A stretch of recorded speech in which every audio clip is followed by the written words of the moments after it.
আজকে আপনাদের উপস্থিতি তৃণমূল কংগ্রেস তথা বিজেপি এই বিজেমূলের কিন্তু বুকে কাঁপন ধরিয়ে দিয়েছে। চুপচাপ চুপ, এই দুর্নীতিগ্রস্ত সরকার, এই বিভাজনের সরকার, এই চাকরি চোরের সরকার, এই মিড ডে মিল চোরের সরকার, এই আদিবাসীদের যে অধিকার হরণের সরকার, এই দলিতদের অধিকার হরণের সরকার, এই মুসলিমদের অধিকার হরণের সরকার, একটাও ভোট হবে না ওদেরকে, তাই তো? এইটা দেখলে কিন্তু ভয় পেয়ে যাবে। আপনাদের উপস্থিতি এটা প্রমাণ করছে যে ওই ধমকে চমকে অন্যায় করে বেশি দিন ক্ষমতায় টিকে থাকা যায় না। সময় এসেছে আমরা যোগ্য জবাব দেব, আইনের মাধ্যমে দেব, গণতান্ত্রিক প্রক্রিয়াতে আমরা যোগ্য জবাব দেব। জবাব দেওয়ার সময় এসেছে জুন মাসের 1 তারিখ বারাসাত লোকসভাতে আমাদের সকলের প্রিয় মাননীয় তাপস ব্যানার্জি মহাশয়ের পক্ষে জনসমর্থনকে নিয়ে এই জনসভা। কারণটাই কি, আগামী জুন মাসের 1 তারিখে ইভিএম মেশিনের বোতাম টিপে তাকে বিপুল ভোটে জয়যুক্ত করে পার্লামেন্টে পাঠানো। পার্লামেন্টে পাঠিয়ে জনগণের কণ্ঠ হয়ে, জনগণের জনপ্রতিনিধি হয়ে, জনগণের চাওয়া পাওয়া, অভাব অভিযোগ যে দায়িত্ব পালনের জন্য পার্লামেন্টে পাঠানো দরকার তার যথাযথভাবে পালন করবেন আমাদের তাপস ব্যানার্জি বাবু, সেই জন্যই আমরা পাঠাচ্ছি।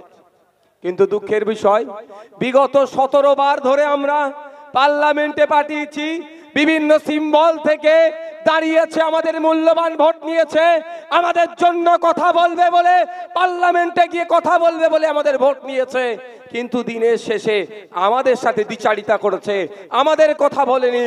আমাদের বিপক্ষে যখন বিল পাস হয়েছে, আমাদের বিপক্ষে বিল পাস হয়েছে যখন, তখন বকলমে সরকার পক্ষকে সহযোগিতা করেছে।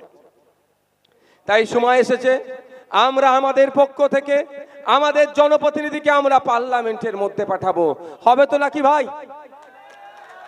হবে তো নাকি? যারা একটু হাত তুলুন তো। এখানে আজকে তো যা মানুষজন আছে প্রায় 1000 মানুষ আছেন।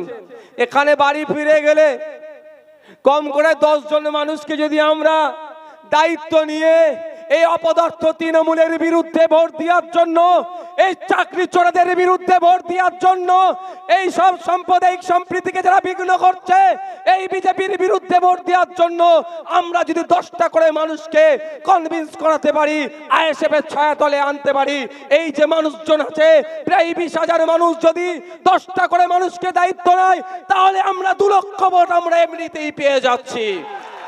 কি হবে তো নাকি ভাই? হবে তো নাকি ভাই? না এখান থেকে শুনবে আর চলে যাবেন? এখানে শুনলে চলে গেলে হবে না। আপনাদেরকে শুধুমাত্র ভোটার সমর্থক হিসাবে থাকলে হবে না, আপনাদেরকে দায়িত্বশীল কর্মী হয়ে উঠতে হবে আইএসএফ এর। তাই আজকে এই বক্তব্য শেষে যখন বাড়ি যাবেন, আজকের পর থেকে পাড়াতে, মহল্লাতে, চায়ের দোকানে, অফিস আদালত কাছারিতে যে যেখানে যেই পেশার সাথে যুক্ত আছেন কেন, সেই পেশার সাথে যুক্ত থাকার সাথে সাথে আইএসএফ এর পক্ষে জুন মাসের 1 তারিখে ইন্ডিয়ান সেকুলার ফান্ডের পক্ষে তাপস ব্যানার্জিকে ভোট দিয়ে পার্লামেন্টে পাঠাতে হবে। এই জন্য কম করে 10টা করে মানুষকে আইএসএফ এর পক্ষে নিয়ে আসতে হবে। হবে তো নাকি ভাই? আচ্ছা, আমি আপনাদের কাছে একটা আবদার করলাম, আর একটা আবদার করব, আমার এটা দেখতে ইচ্ছা করছে। এই দুর্নীতিগ্রস্ত সরকার, বাচ্চাদের মিড ডে মিল চুরি করা সরকার, মেধা চুরি করা সরকার, এই জলজমি জঙ্গলের অধিকার আদিবাসীদের যারা লুটে নিচ্ছে, যারা আদিবাসীদের যারা স্বাভাবিক অধিকার সেখান থেকে যারা কেড়ে নিচ্ছে, এই অপদার্থ সরকারের বুককে একটু কাঁপুনি ধরাতে চাই। ধরাবেন ভাই? আপনারা যে যার মোবাইলে একটু ফ্ল্যাশটা অন করুন তো, দেখি সামনের দিকে তুলুন তো, বসে বসে বসে বসে বসে তুলুন তো। এটা দেখবি কাকুলি দি আর ভয় পেয়ে যাবে। ফ্ল্যাশ অন করুন, ফ্ল্যাশ অন করুন, স্লোগান হবে ইনকিলাব ইনকিলাব। আপনারা বসুন, আপনারা বসুন, কয়েকটা কথা বলবো। কারো অসুবিধা হচ্ছে না তো ভাই? ভাই এবার বসে যান, যে যেখানে বসেছিলেন বসে যান। এই ভিডিওটা যাবে শুভেন্দু অধিকারী মহাশয়ের কাছেও যাবে, এই ভিডিওটা মমতা ব্যানার্জির কাছেও যাবে। যারা পশ্চিম বাংলায় বিভাজনের রাজনীতি করতে চাইছে তাদের কাছেও যাবে, যেটা পশ্চিম বাংলার সম্প্রীতির বাংলা, ঐক্যের বাংলা। এখানে রুজি রুটি নিয়ে লড়াই হবে, এখানে রুজি রুটি যাতে পাই তার লড়াই হবে, এখানে শিক্ষা আন্দোলনের লড়াই হবে, এখানে স্বাস্থ্যের বিপ্লব হবে, এখানে ধর্ম দিয়ে, বর্ণ দিয়ে, জাত দিয়ে কোনো ভেদাভেদ করা যাবে না। এটাই পশ্চিম বাংলা, কাজী নজরুলের বাংলা, এই পশ্চিম বাংলা রবীন্দ্রনাথের বাংলা, এই পশ্চিম বাংলা বিনয় বাদলের বাংলা, এই পশ্চিম বাংলা ফুরফুরার পীর আবু বকরের বাংলা, এই বাংলা তাপস ব্যানার্জির বাংলা, এই বাংলা নওশাদ সিদ্দিকের বাংলা, এই বাংলা লক্ষ্মীকান্ত হাসদার বাংলা। এই বাংলায় কোনো বিভাজন চলবে না, এই বার্তা আমরা এখান থেকে দিতে চাই। শুধু আমাদেরকে বিভাজনের রাজনীতি বলবেন আর মমতা ব্যানার্জির সাথে বিধানসভার মধ্যে বসে চা খাবেন, শুভেন্দু বাবু, এটা আমরা হতে দেব না। আপনি বিধানসভার মধ্যে বসে চা খেতে পারেন, আমাদের কোনো অভিযোগ নেই। আমরাও বুথের স্তরে যার যে দল যে ধর্ম দেখার দরকার নেই, আমরাও বুথে বসে আমরা ভাই ভাই যার যে রাজনৈতিক পরিচয় আছে থাকবে। দিনের শেষে আমরা মানুষ, আমরাও একসাথে বসে চা খাবো। আপনারা যতই চেষ্টা করুন না কেন, সিএ নাম দিয়ে ভয় দেখান না কেন, এই অমুক এসে যাবে এর নামে ভয় দেখিয়ে বিভাজনের চেষ্টা করবেন, সেটা আমরা বলুন, জোরে বলুন, হতে দেব না। এই বাংলা, এই দেশ, এই গড়তে গিয়ে আমাদের পূর্বপুরুষেরা একদিকে বিনয় বাদল দীনেশ, একদিকে বিনয় বাদল থেকে শুরু করে, একদিকে আপনার বিভিন্ন স্বাধীনতা সংগ্রামীদের থেকে শুরু করে, আশফাকুল্লাহ থেকে শুরু করে, প্রীতিলতা ওয়াদ্দেদার থেকে শুরু করে, ভগৎ সিং থেকে শুরু করে, ক্ষুদিরাম থেকে শুরু করে, সমস্ত স্বাধীনতা সংগ্রামীরা, নেতাজি, গান্ধীজি, ফুরফুরার পীর আবু বকর থেকে শুরু করে, অনেকে তাদের জীবনকে উৎসর্গ করেছে, অনেকের বিবেক বুদ্ধিকে তারা দিয়ে এই দেশকে স্বাধীন করেছে। আজকে স্বাধীন দেশ পেয়েছি, আমার অধিকার সেখানে লিপিবদ্ধ আছে, আমি আমার অধিকার পাচ্ছি না। আমি দলিত, আমার অধিকার আমি পাচ্ছি না। আমি আদিবাসী, আমার অধিকার আমি পাচ্ছি না। আমি মুসলিম, আমি আমার অধিকার পাচ্ছি না। আর আমাদেরকে ধর্মের নামে লাগিয়ে দেওয়ার চেষ্টা হচ্ছে, আমাদেরকে জাতের নামে লাগিয়ে দেওয়ার চেষ্টা হচ্ছে, আমাদেরকে বর্ণের নামে লাগিয়ে দেওয়ার চেষ্টা হচ্ছে। এ হতে দেওয়া যাবে না। আমি দলিত, আমার যে স্বাভাবিক অধিকার আছে সেটা আমাকে বুঝিয়ে দেওয়া হোক। আমি আদিবাসী, জল জমি জঙ্গলের উপরে যে অধিকার আছে আমাকে বুঝিয়ে দেওয়া হোক। আমি মুসলিম, আমার যে সাংবিধানিক অধিকার আছে আমাকে বুঝিয়ে দেওয়া হোক। এই আওয়াজটা আমাদেরকে তুলতে হবে। বন্ধুগণ, যারা উপস্থিত হয়েছেন, আপনারা জানেন, অনেকে জানেন বা অনেকে জানেন না, আপনাদের জ্ঞাতার্থে জানিয়ে রাখি, একটা এমপির কাজ কি একটু জানবেন ভাই? জানার ইচ্ছা আছে তো নাকি? নালে ডুমুর ফুল হয়ে যাচ্ছে, খুঁজে পাওয়া যাচ্ছে না। ভোটের সময় মামা, কাকা, জ্যাঠা, মাসি, পিসি যেখানে হাত দিতে বলবে সেখানে হাত দিয়ে নমস্কার করবে, সেখানে হাত দিয়ে দোয়া চাইবে। আর ভোটটা যখন মিটে যায়, এই এমপির কাছে যখন আপনার আমার সন্তানের জন্য, আপনার আমার সমস্যার জন্য সমাধানের কথা বলতে যায়, 14 থেকে 15টা চেলা চামান্ডা ছেড়ে রেখেছে, সব স্তর পার হয়ে, তাও এমপির দেখা মিলে না। সই করতে গেলে বলে 2000 1000 দিতে হবে, নালে সই করে দেবে না। ভুল বলছি নাকি ভাই? এটা বন্ধ হতে হবে। আপনারা যদি জুন মাসের 1 তারিখে খাম চিহ্নে ভোট দিয়ে, আশা করছি আপনারা দেবেন বলেই দেশে উপস্থিত হয়েছেন তো নাকি ভাই? খাম চিহ্নের পক্ষে ভোট দিয়ে পার্লামেন্টে পাঠাবেন। আমি আপনাদের দায়িত্ব নিয়ে বলছি, ভোট চাইতে যেমন আপনাদের দাঁড়ে দাঁড়ে এসে আমরা ভোট চাইছি, আমাদের এমপির পদপ্রার্থী যেভাবে মানুষের দাঁড়ে দাঁড়ে এসে ভোট চাইছে, আপনারা একবার এমপি করুন। 5 বছর ধরে দুয়ারে এমপি প্রকল্প আমরা পরিচালনা করব। দুয়ারে যাবে, মানুষকে তার পরিষেবা দিয়ে আসবে। আমরা দায়িত্ব নিচ্ছি, আমরা বলে যাচ্ছি না। একটা এমপির কাজ কি? সর্বপ্রথম কাজ হচ্ছে এই বারাসাত লোকসভার মধ্যে যে 18 লক্ষ 16 লক্ষ মানুষ আছে, এই মানুষের অভাব অভিযোগগুলো কি আগে নোট ডাউন করা, সেটাকে জানা, সেটাকে জেনে কি করবে? পার্লামেন্টের মধ্যে এটাকে তুলবে। ওখানে যে মিনিস্টার আছে, স্পিকার স্যারের মাধ্যমে মিনিস্টারকে জানাবে। মিনিস্টারের কাজ কি হবে? সেই সমস্যাগুলোকে সমাধান করা। একটা এমপি মহাশয়ের কাজ কি? একটা এমপি মহাশয়ের কাজ কি? দেশের আইন তৈরি যেখানে হয় সেখানে আমরা পাঠাচ্ছি।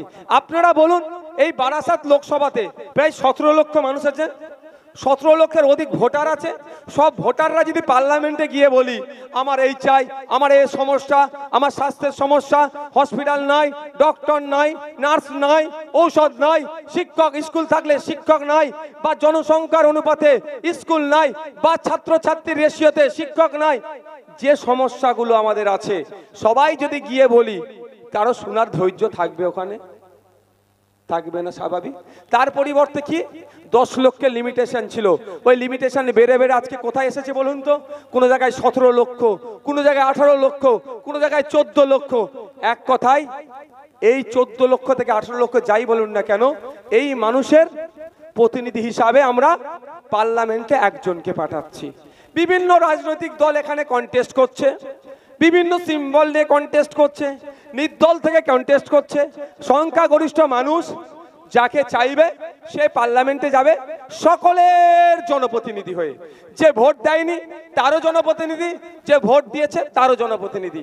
সেখানে গিয়ে সে এই সমস্যাগুলো তুলে ধরবে, শাসকের কাজ হবে সমাধান করা। দ্বিতীয় হচ্ছে এই দেশের আইনসভা 140 কোটির ঊর্ধ্বে মানুষ, তার মধ্যে 543 জনকে আমরা পাঠাই আইনসভার মধ্যে। এই 543 জন মিলে যে আইনগুলো তৈরি করবে সবটাই আমাদের পক্ষে আসবে, জনগণের পক্ষে আসবে। আদানি আম্বানিদের জন্য আইন তৈরি নয়, গোয়েঙ্কাদের জন্য আইন তৈরি নয়। আমাদের এলাকার যিনি খেটে খাওয়া মানুষ, শ্রমজীবী মানুষ, কলকারখানায় কাজ করে, ভ্যান চালক, সবজি বিক্রেতা, কৃষক, মৎস্যজীবী, তার জন্য আইন তৈরি হয়, কোনো কর্পোরেটদের জন্য নয়। এক কথাই নাগরিকের জন্য আইন তৈরি হবে। কিন্তু দুঃখের বিষয় আমরা দেখছি যে আইন তৈরি করছে যারা, তারা এই খেটে খাওয়া মানুষদের স্বার্থের কথা না ভেবে এই আদানি আম্বানি, এই কর্পোরেটদের, এই গোয়েঙ্কাদের জন্য আইন তৈরি করছে। সেই আইনের বিরোধিতা করা হচ্ছে অন্যতম প্রধান কাজ। তাই আগামী দিনে এই কৃষকদের বিরুদ্ধে বিগত বছরে যখন লোকসভা থেকে আইন পাস হয়েছিল, বিল পাস হয়েছিল, তখন এখানকার এমপি মহাশয়কে খুঁজে পাওয়া যায়নি। তাই আমি বলবো এখানকার যারা কৃষক বন্ধুরা আছেন, বারাসাত লোকসভার কৃষক বন্ধুরা আছেন, ঐক্যবদ্ধ হন। বিজেপি সরকার, শুভেন্দু অধিকারীদের অপদার্থ বিজেপি সরকার কৃষকদের বিরুদ্ধে বিল পাস করিয়েছিল। কৃষকদেরকে সেই ব্রিটিশ পিরিয়ডের মতো, সেই নীল চাষীদের মতো যে আচরণ করা হতো, ব্রিটিশরা যেভাবে নীল চাষীদেরকে শোষণ করত, আবার নতুন করে শোষণ করার চেষ্টা হওয়ার জন্য যে বিল এসে পাস করিয়েছিল এই শুভেন্দু অধিকারীদের সরকার, এই স্বপন মজুমদারদের সরকার, এই বিজেপি সরকারের বিরুদ্ধে কৃষকদেরকে ঐক্যবদ্ধ হয়ে ভোট দিতে হবে। ওদের বিরুদ্ধে ভোটটা যাবে খাম চিহ্নের পক্ষে। হবে তো নাকি ভাই? আমরা কৃষক, আমরা ভোট দিয়ে দেশ পরিচালনার দায়িত্ব দিলাম, আর উনি দেশ পরিচালনার দায়িত্ব নিয়ে আমার বিরুদ্ধেই বিল পাস করছে। তাহলে এবার উত্তরটা তাকে দিতে হবে তো, জবাবটা দিতে হবে তো ভাই। জবাবটা কিভাবে দেবেন? ভোটের মাধ্যমে। ভুলে যাচ্ছি না এই কাকুলিদির দলের লোকেদের কথা। কৃষকদের বিরুদ্ধে যখন বিল পাস হয়েছিল, কৃষকরা ঐক্যবদ্ধ হয়ে এই ভারত সরকারের বিরুদ্ধে, তারা আনা আইনের বিরুদ্ধে, বিজেপি সরকারের বিরুদ্ধে যখন প্রতিবাদ করছিল, তখন আমরাও প্রতিবাদকে সমর্থন জানিয়ে কৃষকদের স্বার্থের কথা ভেবে, কৃষি প্রধান রাজ্য, কৃষি প্রধান দেশ, সেই কথা মাথায় রেখে কৃষকদের পাশে দাঁড়িয়ে আমরা যখন কৃষকদের ডাকা ভারত বন্ধকে সমর্থন করেছিলাম, এই কাকুলিদির দলের নেতারা রাস্তায় নেবে যখন ভারত বন্ধ হচ্ছিল, বিজেপি শাসিত রাজ্যগুলোতেও সুষ্ঠুভাবে ভারত বন্ধ হলো। এখানে বিজেপির নাকি চরম বিরোধী সরকার তৃণমূল, এই সরকারের আমলে আমাদেরকে ভারত বন্ধ সফল হতে দেয়নি। পক্ষান্তরে কি করেছে? এই কৃষকদের উপরে আক্রমণ চালিয়েছে, আইএসএফ এর কর্মীদের উপরে আক্রমণ চালিয়েছিল। তাই কৃষকদের বলবো, কৃষক বন্ধুদের বলবো, ওই দিনকে ভারত বন্ধ যারা সফল হতে দেয়নি, সেই তৃণমূলের বিরুদ্ধেও কিন্তু আপনাদের মূল্যবান ভোটটা দিতে হবে এবং খাম চিহ্নের পক্ষে আপনাদের ভোটটা যাবে। হবে তো নাকি ভাই? আমরা কাকুলিদিকে পার্লামেন্টে পাঠিয়েছিলাম কৃষকদের হয়ে কথা বলার জন্য যে ভারতবর্ষের কৃষকদের মাসিক গড় আয় বাড়াতে হবে। দুঃখ লাগে পশ্চিমবাংলার কথা। আমি বিধানসভার একজন সদস্য, আমি আমার কথাটা রাজ্যের আইনসভাতে শুধু সীমাবদ্ধ রাখতে চাইছি না, আমার কথাটা দেশের আইনসভার মধ্যে পৌঁছে যাওয়া দরকার। আমি দেখেছি পশ্চিমবাংলার বিধানসভা থেকে আমি মন্ত্রীকে প্রশ্ন করেছি, উত্তর দিতে পারেনি যে পশ্চিমবাংলার কৃষকদের মাসিক গড় আয় কত। বারবার তারা তারা এড়িয়ে যায়, বারবার তারা বলে 3 গুণ নাকি আয় বৃদ্ধি হয়েছে। কিন্তু ভারত সরকারের দেয়া একটা তথ্য বলছি, মাত্র মাস গেলে 7,000 টাকা পশ্চিমবাংলার কৃষকরা ইনকাম করে। ভাবতে পেরেছেন, পশ্চিমবাংলায় প্রায় 50% অধিক মানুষ কৃষিকাজের সাথে সরাসরি যুক্ত, আর 70% মানুষ ইনডাইরেক্টলি কৃষিকাজের সাথে যুক্ত। তাদের মাস গেলে ইনকাম মাত্র কত? 7,000-এর নিচে। কেন এটা বাড়া উচিত? এই বলে বারবার আমি বিধানসভার মধ্যে প্রশ্ন করেছি। ওই প্রশ্ন শুধু রাজ্যের বিধানসভায় সীমাবদ্ধ রাখতে চাইছি না, ওই প্রশ্ন দেশের আইনসভার মধ্যে আমি আনতে চাইছি। সেই জন্য আমরা আমাদের মৌক্ষ থেকে তাপস ব্যানার্জিকে পার্লামেন্টে পাঠিয়ে কৃষকদের হয়ে বলিষ্ঠ কণ্ঠে বলার জন্য, এই দানবীয় যে বিল সেটাকে প্রত্যাহারের জন্য একা হলেও বলিষ্ঠ কণ্ঠে যাতে বলতে পারে, তার জন্য আপনাদের কাছে আমরা চাইছি তাপস ব্যানার্জির হাতকে শক্ত করুন। আগামী জুন মাসের 1 তারিখে খামচিহ্নে ভোট দিয়ে তাপস বাবুকে পার্লামেন্টে পাঠান। কৃষকদের হয়ে আওয়াজ তুলবে, শ্রমজীবী মানুষের কথা বলবে, সরকারি কর্মচারীদের দিয়ে বৃদ্ধির কথা বলবে, সাথে সাথে আমরা যারা ডে লেবার আমাদেরও মিনিমাম ওয়েজটা যাতে বৃদ্ধি পায় তার হয়েও আওয়াজ তুলবে। হবে তো নাকি ভাই? আপনারা অবাক হবেন। মেঘালয়ে চলে যান, মাস গেলে কৃষকরা 29 থেকে 30,000 টাকা ইনকাম করে। আর আমাদের ওয়েস্ট বেঙ্গলে, আমাদের রাজ্যে দেখুন কৃষকরা মাস গেলে মাত্র 7,000-এর নিচে ইনকাম করে। এই সমস্যা সমাধান করতে হবে না ভাই? হবে তো নাকি বলেন? এর জন্য বলার লোক থাকে তো, দরকার তো। পশ্চিমবাংলার বিধানসভাতে 294টা সিট আছে, একজন মারা গিয়েছেন, ওই সিটে উপনির্বাচন এখনো হয়নি মানিকতলাতে। জানি না কোন লক্ষ্যে মানিকতলাতে এখন উপনির্বাচন হচ্ছে না। বাকি 293টা আছে। বাকি 293 এর মধ্যে একটা সংযুক্ত মোর্চা তথা আইএসএফ এর পক্ষ থেকে আছে, বাকিটা বিজেমূল আছে। এই এক বান্দাই কিন্তু বাকি 292 এর উপরে ভারী পড়ে যাচ্ছে।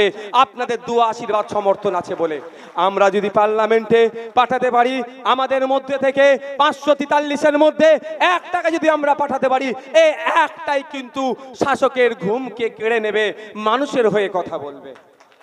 আপনারা ভাবুন, কেন আমরা পার্লামেন্টে পাঠাচ্ছি? আমার বিরুদ্ধে কোনো বিল পাস হলে তার বিরোধিতা করা, আমার পক্ষে কোনো বিল আসলে আরো ভালোভাবে যদি আমার পক্ষে অর্থাৎ জনগণের পক্ষে আসে তার জন্য গাইড করা। আর একটা কি, এমন ইউনিক বুদ্ধি শাসকের নাই, মানুষের থাকতে পারে। এডুকেশন হ্যাজ নো এন্ড, শিক্ষার শেষ নাই, শাসকের নাই, কিন্তু আমাদের কাছে আছে। আমরা পার্লামেন্টের মধ্যে গিয়ে কি করব?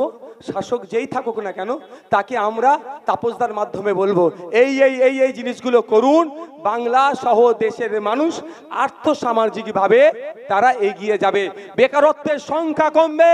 আজকে সবকা সাথ সবকা বিকাশ বলে স্লোগান দিলেও এই স্বপন মজুমদারদের দলের লোকেরা, এই সুকান্ত মজুমদাররা সবকা সাথ সবকা বিকাশ বললেও দিনের শেষে আদানিদের সাথ দিচ্ছে, আম্বানিদের বিকাশ করছে, এদেরই সাথ দিচ্ছে, এদেরই বিকাশ হচ্ছে।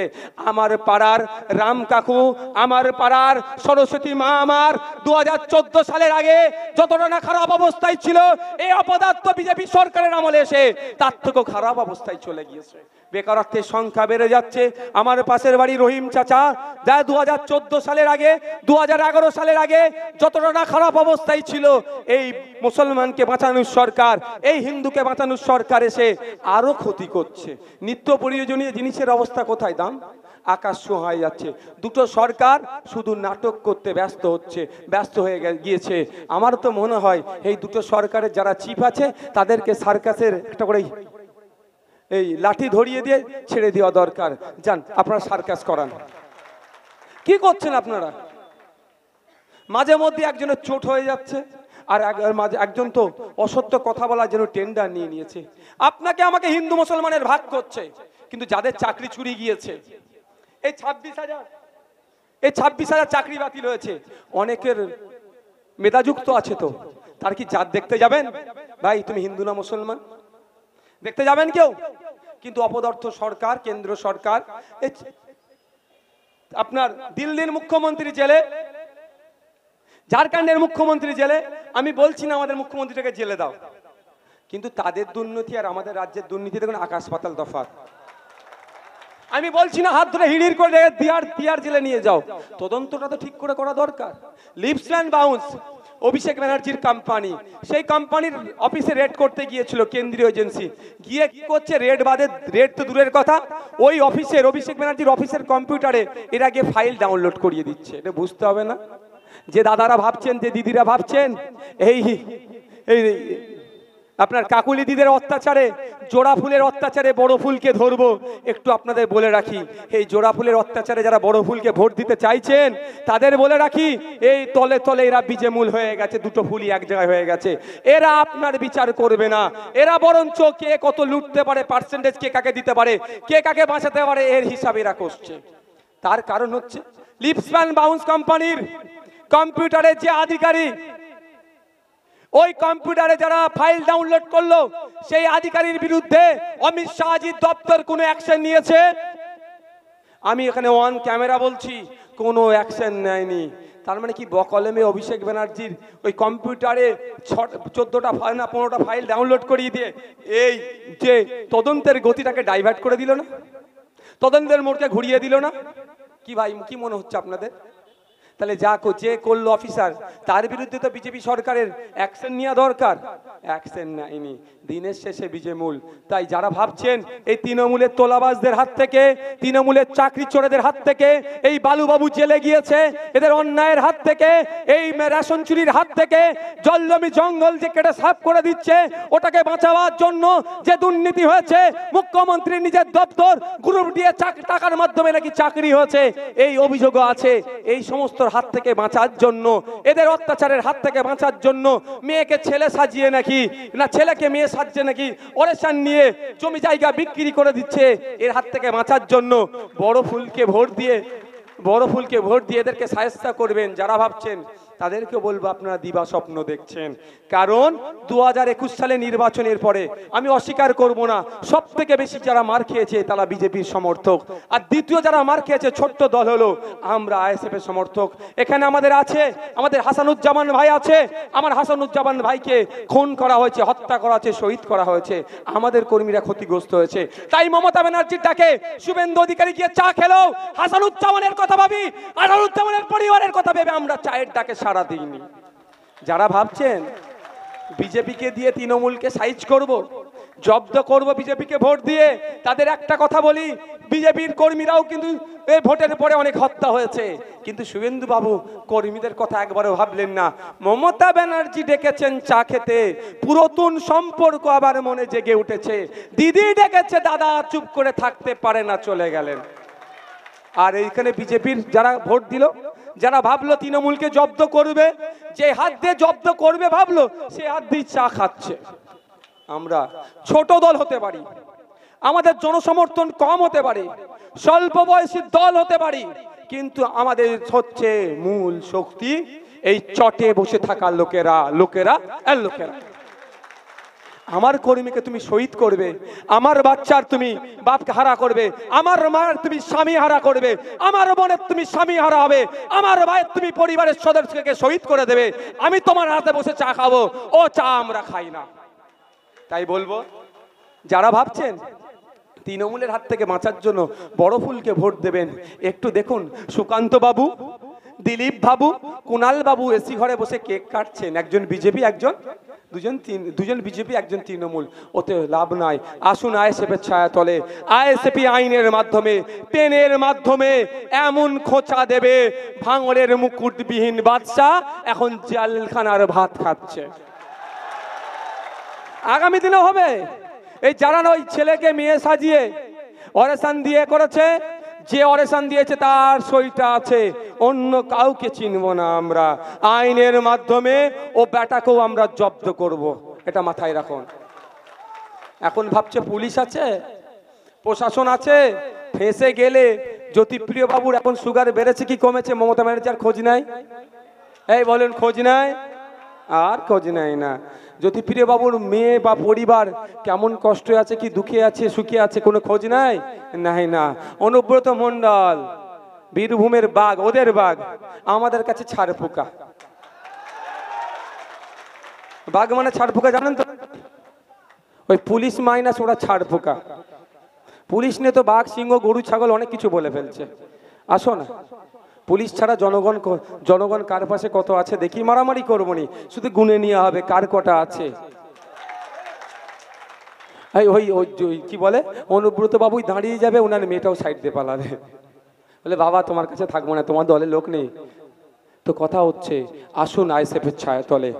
আইএসএফ প্রত্যেকটাকে ন্যায় করবে। আমাদের কর্মীকে শহীদ করেছে, আমরা আইনি লড়াই যেমন লড়ছি, আমরাও আমার মাকে, আমার বোনের পড়াশোনার দায়িত্ব আইএসএফ কাঁধে তুলে নিয়ে, আমার যারা বোনেরা আছে জিজ্ঞাসা করতে পারেন, এখানে এসেছে যে পড়াশোনার দায়িত্ব আমরা নিয়ে চালাচ্ছি। তাই এখানে দাঁড়িয়ে একটা কথা বলবো, এখানে বামপন্থী বন্ধুরা আমার কথার সাথে নাও সহমত হচ্ছে, বলছে লড়াই লড়াই লড়াই চাই, লড়াই করে বাঁচতে চাই। ও স্লোগান বন্ধ করতে হবে। লড়াই লড়াই লড়াই চাই, লড়াই করে কে বাঁচবে আর কে মরবে? ও বুথে বসে থাকা, এই চটে বসে লোকেরা লড়াই লড়াই লড়াই করবে, এ মরবে, এ মারবে, এ কবরে যাবে, এ শ্মশানে যাবে। আর আমি নেতা, আমি বড় বড় ভাষণবাজি করব, আর সুকান্ত বাবুর সাথে, পার্থবাবুর সাথে চা খাবো, এটা হতে যাবে না। ওই জন্য আমার উপরে রাগ, ওই জন্য আমার উপরে রাখ। আমি চাই না ভাই আমার নতুন করে আমার হাসানুজ্জামান ভাইয়ের মতো কেউ শহীদ হোক। আমি চাই না আমার বোনটা বাপ হারা হোক। আমি চাই না আমার মাটা স্বামী হারা হোক। সেই জন্য অনুরোধ করব, যেদিন দেখবেন মোহাম্মদ সেলিম সাহেব রাস্তায় নেবে, প্রথম সারিতে বলবে লড়াই লড়াই লড়াই চাই, লড়াই করে বাঁচতে চাই। সুজন চক্রবর্তী মহাশয় যেদিন বলবে লড়াই লড়াই লড়াই চাই, লড়াই করে বাঁচতে চাই। অভিষেক ব্যানার্জি বলবে লড়াই লড়াই লড়াই চাই, লড়াই করে বাঁচতে চাই। মমতা ব্যানার্জি বলবে লড়াই লড়াই লড়াই চাই, লড়াই করে বাঁচতে চাই। অধীর বাবু বলবে লড়াই লড়াই লড়াই চাই, লড়াই করে বাঁচতে চাই। আর শুভেন্দু বাবু বলবে লড়াই লড়াই লড়াই চাই, লড়াই করে বাঁচতে চাই। সেই দিন আমরা কি করব? বড় নেতাদেরকে আগিয়ে যাবো। এতদিন আমরা মার খেয়েছি 75 বছর ধরে, তোমরা একটু মার খাও, আমরা একটু তালি বাজাবো। সেই দিন বলবো, এর আগে তোমরা যাও নিজেরা গিয়ে লড়াই করো। ও তুমি শুভেন্দু বাবু মমতা দিদির সাথে চা খাবে আর বুতে বলছো কি লড়াই কর, আমি আছি। ও হতে দেবো না, আমরা হতে দেওয়া যাবে ভাই? 75 বছর ধরে 1952 সাল থেকে আমরা ভোট দিয়ে ওর দাদুকে নেতা বানিয়েছি, ওর বাবাকে এমপি বানিয়েছিলাম, এখন ওকে এমপি করতে হবে। আর আমরা যারা ভোট দিলাম, আমার দাদু ওর হয়ে লাঠিয়ালগিরি করেছিল, আমার দাদু উনার হয়ে মারামারি করেছিল, আমার দাদু উনার হয়ে মরেছিল, আমার বাবা উনার ছেলের হয়ে লড়াই করছে, আমার বাবা উনার ছেলের হয়ে ধ্বংস হয়েছে। আমাকে বলছে এখন উনার হয়ে করতে হবে, না করলে তুমি সাম্প্রদায়িক না, তুমি যা ইচ্ছা বলো, আর হবে না। আমার দাদুরা সাদা সিধে ছিল, আমার দাদুরা সরল ছিল। আমার দাদুকে দিয়ে গাছে উঠিয়ে তুমি পাখি পেড়িয়ে নিয়েছো। আমার দাদু গাছে উঠতে গিয়ে পাখি পাড়তে গিয়ে পড়ে হাত পা ভেঙেছে, মারা গিয়েছে। বছরে একটা দিন এসে অমুক অমর রহে বলে মালা দিয়ে কেটে পড়েছো। আমার বাবা সাদা সিধে ছিল, আমার বাবাকে গাছে তুলিয়েছো, পাখি পাড়িয়েছো, আমার বাবারও ক্ষতি হয়েছে, আমার বাবা মারা গিয়েছে গাছ থেকে পড়ে, হাত পা ভেঙেছে, তুমি আমার বাবার খোঁজ নিওনি। বছরে একটা দিন এসে অমুক অমর রহে বলে তুমি মালা পরিয়েছো, আর হতে দেওয়া যাবে না। আমার হাতে এখন অ্যান্ড্রয়েড সেট এসে গিয়েছে, আমি চালাক বলছি না, কিন্তু এই মোবাইল আমাকে কিছুটা হলেও চালাক বানিয়ে দিয়েছে। আমি দেখছি আমার দাদু শুধু জেলে গিয়েছে, আমার দাদু জেল বাড়ি করেছে, আমার বাবা জেল আর বাড়ি করেছে, আমাকেও জেল আর বাড়ি করতে চাইছেও হবে না। গাছে আমি উঠবো যখন, গাছে যখন আমি উঠতে জানি, আমার দাদুরা পাখি পেড়ে নিয়েছে, তোমার দাদুকে দিয়েছে, ও আর হবে না। আমি গাছে উঠে আমি পাখি পাড়বো, আমার কাছে রাখবো। হ্যাঁ, ওই জন্যই রাগ হচ্ছে। তুমি আমার দলিত মায়ের ছেলেটা যেটা চাকরি করবে, যা কোটা আছে, ওখানে কেন মুসলিম চাকরি করবে? ও মুসলিম বলে কি চুপ করে যেতে হবে নাকি? আমাকে অন্যায় কি অন্যায় বলতে হবে? আমার আদিবাসী সমাজের মা বাপরা কষ্ট করে উপার্জন করে তাদের ছেলে মেয়েকে পড়িয়েছে, যে চাকরির কোটা আছে, ওখানে কেন উচ্চ বর্ণের লোকেরা চাকরি করবে? ও উচ্চ বর্ণ বলে কি চুপ করে যেতে হবে নাকি? তাপস বাবু তো উচ্চ বর্ণের লোক, তো চুপ করে যেতে হবে নাকি? না, লড়াইটা ওখানেই, আমাদের সংগ্রামটা ওখানেই। এতদিন তুমি দলিত আদিবাসী মুসলমানের মধ্যে ভাগ করে রেখেছো, আমাদের মধ্যে লড়াই লাগিয়েছো, বিভাজন করেছো, আর চাকরিটা তোমরা লুটে নিয়েছো। আর হবে না। এবার লক্ষ্মীকান্ত হাসদা গাছে উঠবে, পাখি পেড়ে নিজের জন্য নিয়ে আসবে। বিশ্বজিৎ মাইতি গাছে উঠবে, নিজের জন্য পাখি পেড়ে নিয়ে আসবে। নওশাদ সিদ্দিকী গাছে উঠবে, নিজের জন্য পাখি পেড়ে নিয়ে আসবে। তাপস বাবু গাছে উঠবে, নিজের জন্য পাখি পাড়বে। তবে আমরা হাত ছেড়ে দেওয়ার পক্ষে নয় ভাই, আমরা হাতকে ধরার পক্ষে। তুমি যদি মনে করো আবার আমার দাদুদের মতো সরল সহজ পেয়ে আমাদের বোকা বানাবে, ও দিন গুজার। হাতে এখন অ্যান্ড্রয়েড সেট আছে, তোমরা দিনের শেষে এক জায়গায় বসে চা খাচ্ছ আর আমাদের মধ্যে মারামারি লাগিয়ে দিচ্ছ, ও আর হতে দেওয়া যাবে না। আমরা তোমাকে গাছে না উঠতে পারলেও গাছে ওঠা শিখিয়ে দেব। বুঝতে পারছেন না? গাছে উঠে শিখিয়ে দেব, গাছে উঠবেন, তলায় আমরা দাঁড়িয়ে থাকবো, পাখি পাড়তে যদি পড়ে যান আমরা ক্যাচ নিয়ে নেবো, ছেড়ে দেবো না। কিন্তু আপনার পাখি আপনাকে উঠে পারতে হবে, আপনার জন্য আমি আর পাখি পেরে আনতে পারবো না। বুঝতে পারছেন না? আর যদি আমাকে আপনার জন্য পাখি পারতে হয়, দুটো পাখি থাকলে একটা আমি নেবো আর একটা আপনাকে দেব, দুটোই আপনাকে দেব না।